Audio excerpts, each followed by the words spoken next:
नमस्कार, स्वागत है आप सभी का एवन टीवी पर और आप देख रहे हैं एवन उत्तर प्रदेश। मैं हूं आपके साथ ऋषभ पांडे। बुलेटिन की शुरुआत करेंगे इस वक्त की हेडलाइंस के साथ।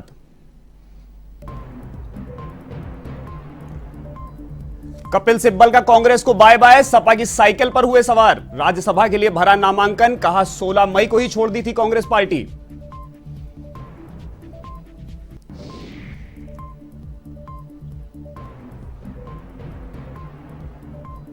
विधानसभा में अखिलेश यादव का कानून व्यवस्था पर हल्ला बोल, कहा महिला अपराधों में उत्तर प्रदेश नंबर 1।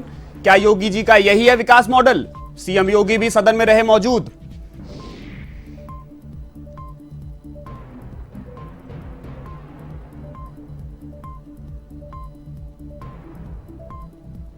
ज्ञानवापी विवाद पर आज नए केस की सुनवाई। विश्व वैदिक सनातन संघ ने की मांग, मुस्लिमों की एंट्री हो बैन, पूजा का मिले अधिकार।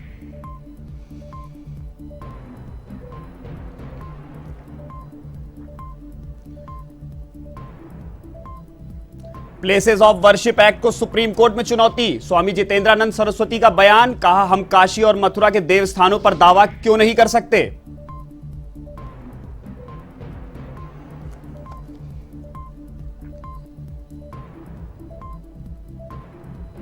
बाराबंकी में रफ्तार का कहर, कंटेनर में घुसी अनियंत्रित कार, हादसे में 4 लोगों की मौत। लखनऊ अयोध्या हाईवे पर हुआ हादसा।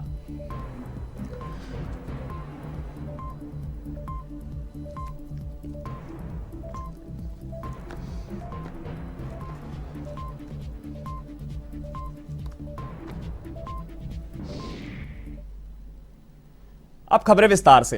कांग्रेस के दिग्गज नेता कपिल सिब्बल ने कांग्रेस पार्टी छोड़ दी है। उन्होंने समाजवादी पार्टी के टिकट पर राज्यसभा के लिए नामांकन दाखिल किया। सिब्बल कांग्रेस हाईकमान, खासकर राहुल गांधी पर सवाल उठा चुके हैं। ऐसे में माना जा रहा था कि कांग्रेस उन्हें शायद ही राज्यसभा भेजे।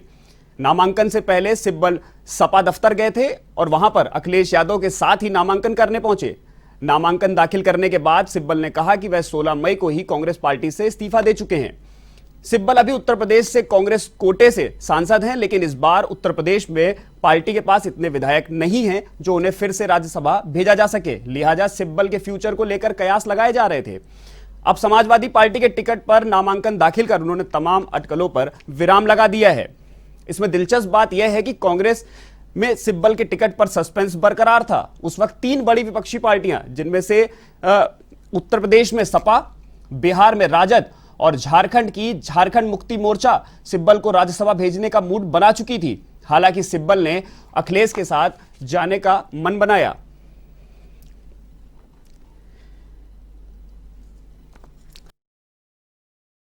जो नॉमिनेशन फॉर्म जो मैंने भरा है वो निर्दलीय क्या भरा? अच्छा, निर्दलीय का भरा,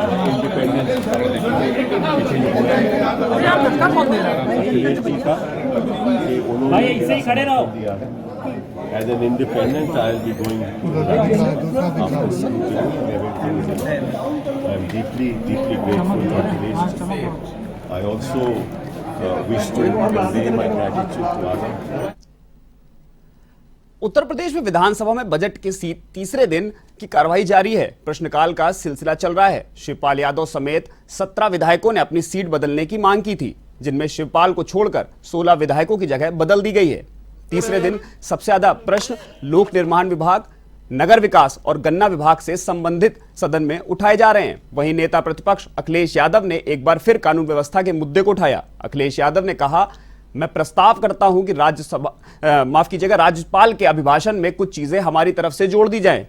प्रदेश की सबसे भ्रष्ट सरकार यही रही है। विकास को रोकने वाली, अपराध बढ़ाने वाली सरकार है। आज साइबर क्राइम में सबसे ज्यादा मामले उत्तर प्रदेश में आ रहे हैं। महिला अपराध के सबसे ज्यादा केस उत्तर प्रदेश में हैं।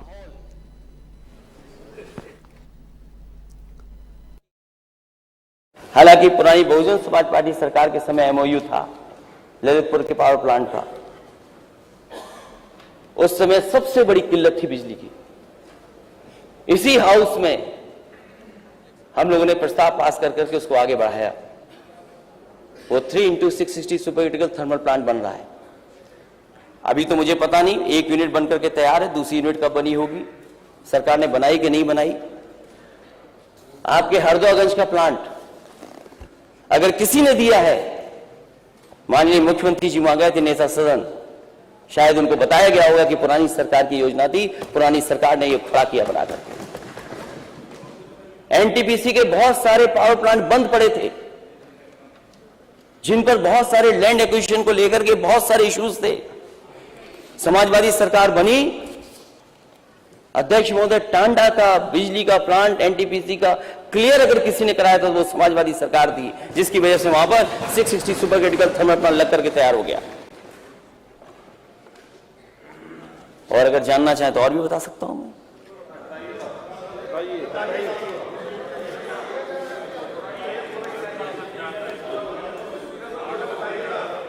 (108) 102 एम्बुलेंस, अध्यक्ष महोदय, कल खबर आ रही है कि एम्बुलेंस में आग लग गई और एक मरीज था, कौन था, एक उसमें जान चली गई उसकी। ये मेंटेनेंस है सरकार का।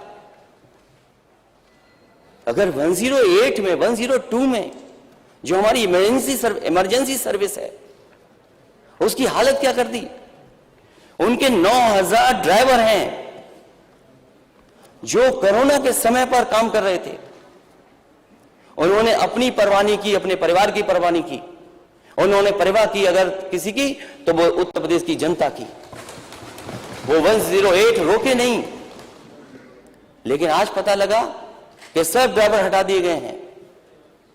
पता लगा है कि रात में चलती नहीं एम्बुलेंस। मैं ये सरकार से जानना चाहता हूं कि कम से कम 5 साल में आपने एम्बुलेंस कितनी बढ़ाई। वाराणसी के मां श्रृंगार गौरी प्रकरण के बीच आज ज्ञानवापी से संबंधित एक नए मुकदमे पर सिविल जज सीनियर डिवीजन रवि कुमार दिवाकर की अदालत में सुनवाई होगी। यह मुकदमा विश्व वैदिक सनातन संघ के प्रमुख जितेंद्र सिंह बीसेन की पत्नी किरण सिंह ने दाखिल किया है। इस मुकदमे की सुनवाई दोपहर 2 बजे से होगी। जितेंद्र सिंह बीसेन के अनुसार किरण सिंह ने भगवान आदि विश्वेश्वर विराजमान को लेकर मुकदमा दाखिल किया गया है। किरण सिंह विश्व वैदिक सनातन संघ की अंतर्राष्ट्रीय महामंत्री हैं। मुकदमे के माध्यम से अदालत से मांग की गई है कि ज्ञानवापी परिसर में तत्काल प्रभाव से मुस्लिम पक्ष का प्रवेश वर्जित हो। ज्ञानवापी का संपूर्ण परिसर हिंदुओं को सौंपा जाए। इसके अलावा भगवान आदि विश्वेश्वर स्वयंभू ज्योतिर्लिंग जो अब सबके सामने प्रकट हो चुके हैं, उनकी नियमित पूजा पाठ शुरू करने की अनुमति दी जाए।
मां श्रृंगार गौरी ज्ञानवापी प्रकरण को छिड़े घमासान के बीच प्लेसेस ऑफ वर्शिप एक्ट 1991 के खिलाफ सुप्रीम कोर्ट में याचिका दाखिल की गई है। अखिलेश यादव, अखिल भारतीय संघ समिति के महामंत्री स्वामी जितेंद्रानंद सरस्वती ने उपासना अधिनियम एक्ट 1991 को चुनौती दी है। उन्होंने पूछा, दिल्ली की संसद ने एक ऐसा एक्ट पास किया है कि हम काशी और मथुरा के अपने देवस्थानों के लिए दावा नहीं कर सकते।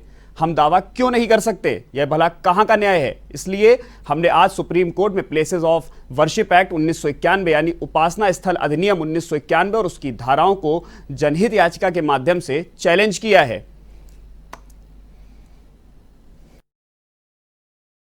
भारतीय संविधान में धर्म स्वतंत्रता के मूल अधिकारों के अंतर्गत जब हमारे धर्म पर प्रहार हुए तो एक ऐसा विधेयक ला करके कि हमारे भग्न मंदिर और जिससे हम भले ही यह कह लें कि हम स्वतंत्र देश के निवासी हैं, लेकिन स्वतंत्रता प्राप्ति की तिथि के पूर्व जिस गुलामी के हालात में हमारे देवस्थान थे वह हम पुनः प्राप्त नहीं कर सकते।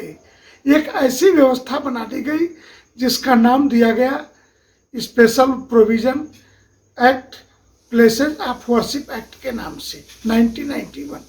इसे हमने आज सुप्रीम कोर्ट में चैलेंज किया है, इसकी धाराओं को चैलेंज किया है कि ये तो वही बात हुई जबरा मारे और रोए न दे, कि हम अपनी शिकायत भी नहीं कर सकते। हमारी संस्कृति, हमारी सभ्यता, ये सब कुछ नष्ट करने का प्रयास किया गया। और जिस समय अयोध्या के पानी को राम भक्तों के खून से लाल कर दिया था 1990 में, 1991 के अंदर राम उत्तर प्रदेश के जेलों में 5 लाख राम भक्तों को भर करके दिल्ली की संसद एक ऐसा एक्ट पास कर देती है जिस एक्ट की लोग दुहाई दे करके आज यह कहते हैं कि इस एक्ट के कारण आप काशी मथुरा ये दावा नहीं कर सकते। अतः हमने भारतीय संविधान के दायरे में उच्चतम न्यायालय में आज इस एक्ट को हमने चैलेंज किया है। बाराबंकी में लखनऊ अयोध्या हाईवे पर भीषण हादसे में 4 व्यक्तियों की दर्दनाक मौत हो गई। अयोध्या से लखनऊ की ओर जा रही टवेरा कार अनियंत्रित होकर एक कंटेनर में जा घुसी। टक्कर इतनी भीषण थी कि कार के परखच्चे उड़ गए। वहीं कार में मृतकों के शव बुरी तरह फंस गए, जिन्हें कड़ी मशक्कत के बाद बाहर निकाला गया है। बताया जा रहा है कि चारों मृतक लखनऊ के रहने वाले थे। इस दौरान पुलिस की लापरवाही भी देखने को मिली। स्थानीय लोगों का आरोप है कि हाईवे पर सुबह सुबह हुए भीषण हादसे की घटना के 1 घंटे बाद भी सफदरगंज थाने का कोई भी पुलिसकर्मी नहीं पहुंचा। राहत बचाव दल ना होने से घटना के बाद कार में फंसे घायल काफी देर तक तड़पते रहे। करीब 1 घंटे बाद पहुंचे पुलिसकर्मियों ने स्थानीय ग्रामीणों की मदद से राहत बचाव कार्य शुरू किया और कार में दबे लोगों को बाहर निकाला गया।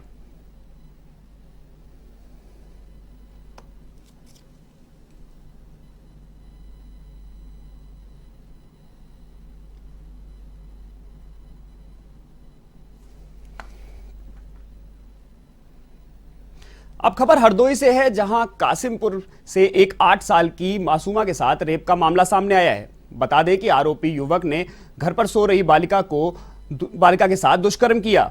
वहीं सूचना पर पहुंची पुलिस ने घटनास्थल पर जांच पड़ताल कर आरोपी युवक को गिरफ्तार कर लिया है और बालिका को मेडिकल के लिए अस्पताल भेजा है। फिलहाल पुलिस आगे की कार्रवाई में जुटी हुई है।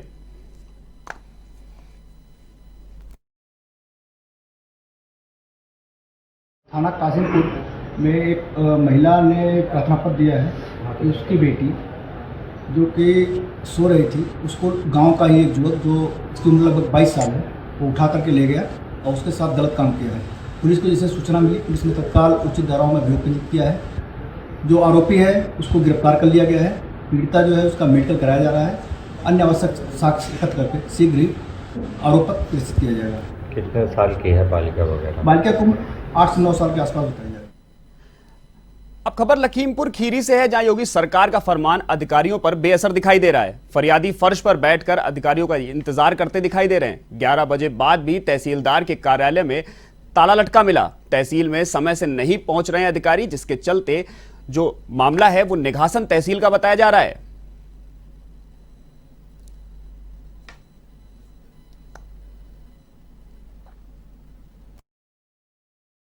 क्या नाम है आपका? कहाँ से आए हो? जीत। किसके इंतजार में यहाँ बैठे हो जमीन पे? तहसीलदार का है। अभी मिले नहीं? कितना बज रहा है? अभी नहीं कितना बजा, वही 11:30 हुई है। नाम है? क्या नाम है आपका? कहाँ से आई हो? यहाँ बैठी हो जमीन में, किसके इंतजार में बैठी हो? तहसीलदार। मिले नहीं अभी? से है, जहां सरोना गांव में बोलेरो और बाइक की भीषण टक्कर हो गई। हादसे में बाइक सवार एक युवक की मौके पर ही मौत हो गई और 4 लोग घायल हो गए। घायलों को जिला अस्पताल में गंभीर हालत में भेजा गया। वाराणसी ट्रॉमा सेंटर में रेफर किए गए लोगों को अब पुलिस सबको कब्जे में लेकर आगे कार्रवाई में जुट गई है।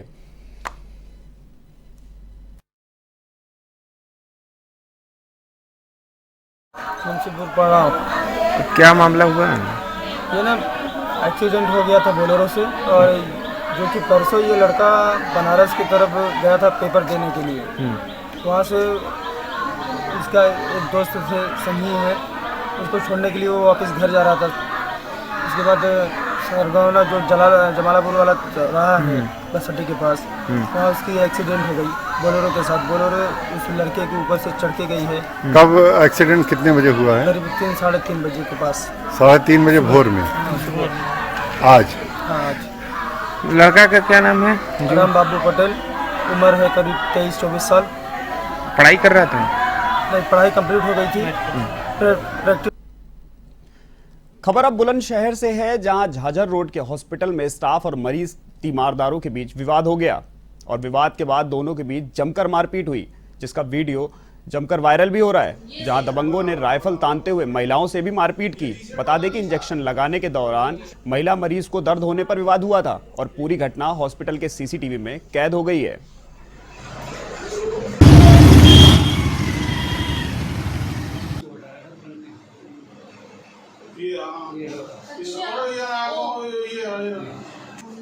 बना बहुत बढ़िया।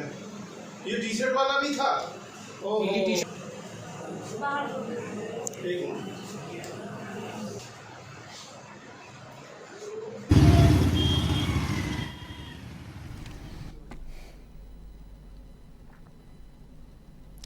अब खबर बिजनौर से है, जहां तेज रफ्तार रोडवेज बस विद्युत पोल से टकरा गई, जिसके कारण रोडवेज की चपेट में आकर स्कूटी सवार बुजुर्ग बुरी तरह घायल हो गए। वहीं सूचना पर पहुंची पुलिस ने घायल बुजुर्ग को अस्पताल में भर्ती कराया है और बस चालक को हिरासत में ले लिया है। मामला थाना नहटौर के हल्दौर मार्ग का है।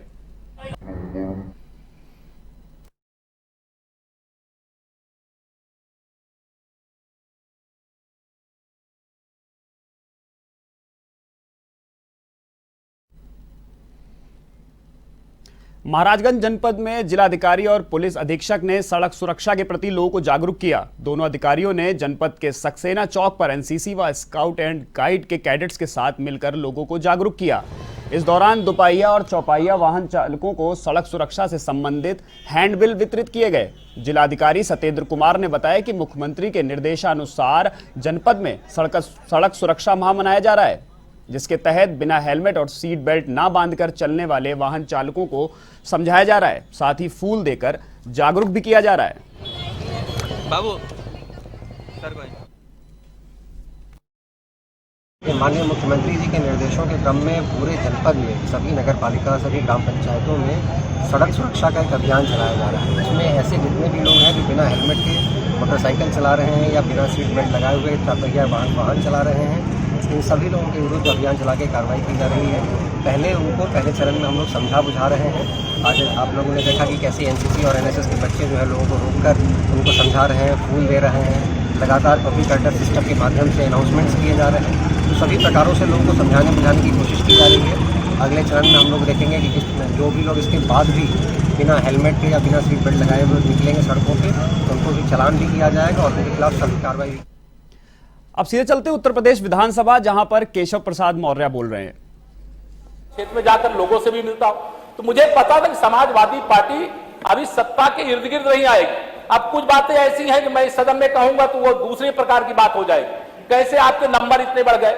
मेरा तो विश्वास था कि आप 47 का आंकड़ा नहीं पार करवाएंगे, लेकिन मैं ये नहीं कहता था कि आप 47 का आंकड़ा पार कर लिए। आप 100 से ज्यादा सीटें जीत लेकर के आ गए।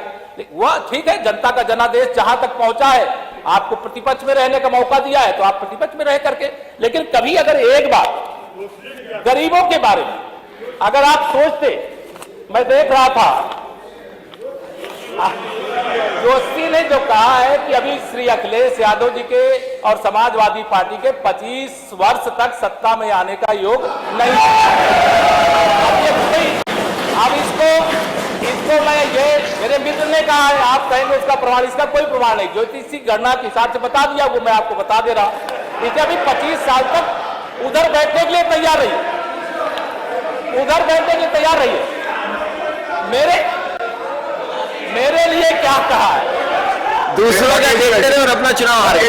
मानी बैठे बैठे आप अध्यक्ष जी, बैठिए, गुस्सा नहीं करिए। मैं माननीय नेता प्रतिपक्ष जी के आज के माध्यम से नेता प्रतिपक्ष जी को कहना, मुझसे पूछे मेरे लिए क्या कहा। अरे आप नहीं चाहते थे केशव प्रसाद दोबारा उप मुख्यमंत्री बने, फिर उप मुख्यमंत्री बन करके बैठा हूं। मैं तो कह रहा था कि मैं सदस्य बन करके आऊंगा कि नहीं आऊंगा। आपको इसकी चिंता नहीं कि मैं वहां बैठ जाऊं, लेकिन आप चाहे जितना दूध में आप डालते हो नींबू, लेकिन हम दूध में चीनी डालते हैं, हम मीठा करते हैं, आप दूध को फाड़ने का काम करते हैं। हम सब एकजुट होकर के सरकार को चलाए। दोबारा सरकार बन करके आई है और दोबारा सरकार बन करके आई है तो मैं यही कह रहा था माननीय अध्यक्ष जी कि आप अपनी तरफ बचा के रखना, इधर की चिंता मत करिए। इधर तो हम लोग रहेंगे, क्योंकि वहां से बहुत सारे लोग हमारे संपर्क में। अभी आप कई चीजें गरीबों की बात कर रहे थे।